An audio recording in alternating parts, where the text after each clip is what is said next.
মাতৃত্বকালীন ছুটি তো কোনো রিওয়ার্ড না যে একজনের বাচ্চা হলো তাকে রিওয়ার্ড হিসেবে মাতৃত্বকালীন ছুটি দেওয়া হচ্ছে। একজন শিশু শুধুমাত্র এই কারণে বঞ্চিত হতে পারেন না যে তিনি কেন তৃতীয় সন্তান হলেন। বাংলাদেশের সকল কর্মজীবী যারা নারী আছেন তাদের জন্য বৈষম্য ও সমান মাতৃত্বকালীন অধিকার নিশ্চিত করার জন্য আমরা এই রিট পিটিশনটা ফাইল করি। এই রিট পিটিশনটা মূলত ফাইল করা হয়েছে লেবার অ্যাক্টের 46-1 প্রভিসো এবং লেবার অ্যাক্টের 46-2 ধারা। এই অ্যাক্টের প্রভিসোতে বলা হয়েছে যে কোনো নারী মাতৃত্বকালীন সুবিধা পাবেন না, ছুটি পাবেন না যদি না তিনি তার সন্তান প্রসবের পূর্বে ন্যূনতম 6 মাস সেই প্রতিষ্ঠানে কাজ করে থাকেন। অর্থাৎ 6 মাস সময়ের কম সময় কাজ করলে কোনো নারী কোনো প্রতিষ্ঠান থেকে মাতৃত্বকালীন ছুটি পাওয়ার অধিকারী হবেন না, সেটা তার প্রথম সন্তান হোক, দ্বিতীয় সন্তান হোক কিংবা তৃতীয় সন্তান হোক। এই প্রভিসোটা আমরা চ্যালেঞ্জ করি এবং একই সাথে বলা হয়েছে যে যদি তার সন্তান প্রসবের সময় 2 বা তৃতীয় সন্তান জীবিত থাকে তাহলে তৃতীয় সন্তানের ক্ষেত্রে কোনো ছুটিই পাবেন না লেবার অ্যাক্ট অনুযায়ী।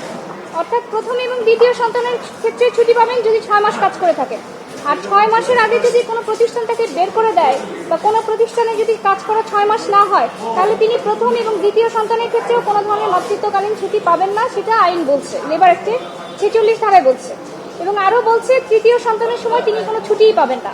অপরদিকে বাংলাদেশ সার্ভিস রুলস, অর্থাৎ যার মাধ্যমে সকল সরকারি কর্মকর্তা এবং কর্মচারীরা পরিচালিত হন, সেটার 197 বিধিতে বলছে যে একজন মহিলা সরকারি কর্মচারী সমগ্র চাকরিকালীন সময়ে প্রসূতি ছুটি 2 বারের বেশি পাবেন না। অর্থাৎ 2 বারের বেশি কেউ কোনো ধরনের সরকারি কর্মকর্তা বা কর্মচারীরা 2 বারের বেশি মাতৃত্বকালীন ছুটি পাবেন না। তৃতীয় সন্তানের ক্ষেত্রে তার কোনো মাতৃত্বকালীন ছুটি নাই, এক কথায়। অর্থাৎ তৃতীয় সন্তানের সময় কোথাও কোনো ছুটি নাই। লেবার অ্যাক্ট বলছে প্রথম দ্বিতীয় সন্তানের ক্ষেত্রেও পাবেন না 6 মাস কাজ না করলে। আর এদিকে সার্ভিস রুলস বলছে যে তৃতীয় সন্তানের সময় কোনো ধরনের ছুটি মাতৃত্বকালীন ছুটি নিতে পারবে না। এখন আমাদের বক্তব্য হচ্ছে প্রতি সপ্তাহে সর্বোচ্চ বার বিকাশ পেমেন্টে 50 জন হবেন পেমেন্ট চ্যাম্পিয়ন। জিতে নিন টিভি সহ আকর্ষণীয় সব প্রাইজ। মাতৃত্বকালীন ছুটি তো কোনো রিওয়ার্ড না যে একজনের বাচ্চা হলো তাকে রিওয়ার্ড হিসেবে মাতৃত্বকালীন ছুটি দেওয়া হচ্ছে। মাতৃত্বকালীন ছুটি হচ্ছে প্রয়োজন, নেসেসিটি। একজন মা এবং শিশুর তার যে শারীরিক ঝুঁকি থাকে সেটা প্রথম সন্তানের ক্ষেত্রেও যা থাকে তৃতীয় সন্তানের ক্ষেত্রে তার চেয়ে আরো বেশি থাকে। উপরন্ত একজন শিশু শুধুমাত্র এই কারণে বঞ্চিত হতে পারেন না যে তিনি কেন তৃতীয় সন্তান হলেন। একটা শিশুর পরিপূর্ণ বিকাশে অন্তত 6 মাস তাকে ব্রেস্ট ফিডিং করানো বাধ্যতামূলক, না হলে সেই শিশুর শারীরিক এবং মানসিক বৃদ্ধি ঘটবে না। এই বিষয়টা আমরা সবাই জানি, কিন্তু তারপরেও নারীদের জন্য, শিশুদের জন্য এমন বৈষম্যমূলক এবং অবিবেচকের মতো আইন করা হয় যেন মনে হয় যে কোনো শিশু, কোনো কর্মচারী নারী তার শিশুকে বুকের দুধ পান করাবেন না, তিনি সিজার হওয়ার পরে তিনি চলে আসবেন অফিস করতে। এই ধরনের উদ্ভট আইনগুলো এখনো চ্যালেঞ্জ হয়নি, এটাই আমাদের কাছে বিস্ময়ের বিষয় ছিল। যেখানে নারীদের উন্নয়নের কথা বলা হচ্ছে, কর্মজীবী নারীদের উন্নয়নের কথা বলা হচ্ছে, সেখানে নারীদের সবচেয়ে কঠিন যে সময় অর্থাৎ মাতৃত্বকালীন সময়, এবং এই সময়টাতে তাদেরকে বাধ্য করা হচ্ছে যে তারা কোনো ধরনের ছুটি পাবেন না, তারা অফিস করবেন। অর্থাৎ আমি বলতে পারি যে এটা এক ধরনের বাধ্য করা যে সে সংসার করবে নাকি আসলে চাকরি করবে।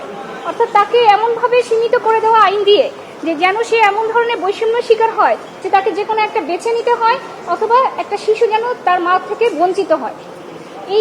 আর এদিকে যদি বেসরকারি সেক্টরের কথা বলি, সেটা তো কোনো নিয়ম নীতিমালা, ইউনিটারি কোনো নিয়ম নাই।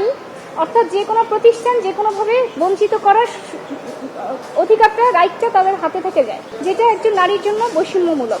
এই বিষয়গুলো নিয়ে আমরা এই 2টা আইনকে চ্যালেঞ্জ করে এবং কেন এই ধরনের নীতিমালা প্রণয়নে সরকার ব্যর্থ হলো, তার সরকারের ব্যর্থতাকে চ্যালেঞ্জ করে এবং নীতিমালা কেন করা হবে না সেই বিষয়টাকে চ্যালেঞ্জ করে গত 15ই জুন আমরা এই রিট পিটিশনটা ফাইল করি। পরবর্তীতে আজ শুনানি শেষে মাননীয় বিচারপতি ম্যাডাম জাস্টিস ফাহমিদা কাদের এবং মাননীয় বিচারপতি মিস্টার জাস্টিস আসিফ হাসানের দ্বৈত বেঞ্চ রুল জারি করেন।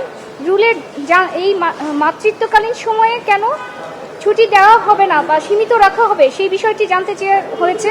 রুলে বলা হয়েছে যে 46-2 ধারা লেবার অ্যাক্টের এবং 46-1 প্রভিসো এবং একই সাথে সার্ভিস রুলসের 197 ধারায় মাতৃত্বকালীন ছুটি ও সুবিধা সীমিতকরণ সংবিধানের 7, 15, 18, 26, 27, 28, 29, 31 ও 32 ধারা অনুচ্ছেদের পরিপন্থী কেন ঘোষণা করা হবে না এবং কেন তা অসাংবিধানিক ঘোষণা করা হবে না তা জানতে চাওয়া হয়েছে। এবং সরকারি এবং বেসরকারি উভয় খাতের সকল কর্মজীবী নারীর জন্য সমান মাতৃত্বকালীন সুরক্ষা ও মাতৃত্ব সুবিধা নিশ্চিত করতে সরকার কেন ব্যর্থ হয়েছে এবং কেন একটি অভিন্ন নীতিমালা প্রণয়ন করা হবে না সেই বিষয়েও রুলে জানতে চাওয়া হয়েছে।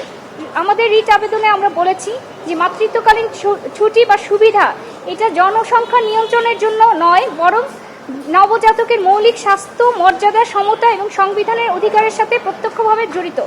তৃতীয় বা পরবর্তী সন্তান এই অধিকার থেকে বঞ্চিত হওয়া একজন নারীকে এবং শিশুকে বৈষম্যমূলক আচরণের শামিল এবং সংবিধান পরিপন্থী।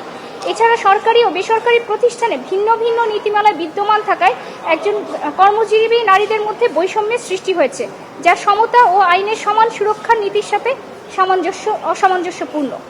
আমরা মনে করি যে এই রিটের মাধ্যমে যদি এই রিট চূড়ান্ত হিয়ারিংয়ের পরে রুলটা অ্যাবসোলিউট হয়, তাহলে বাংলাদেশে যে মাতৃত্বকালীন ছুটি নিয়ে যে বৈষম্য নারীদের সাথে এবং শিশুদের সাথে সেটা দূর হবে এবং একই সাথে যে লেবার অ্যাক্টের মাধ্যমে যে শ্রমজীবী নারীরা আছেন তারা মাতৃত্বকালীন সুবিধাটা পাবেন।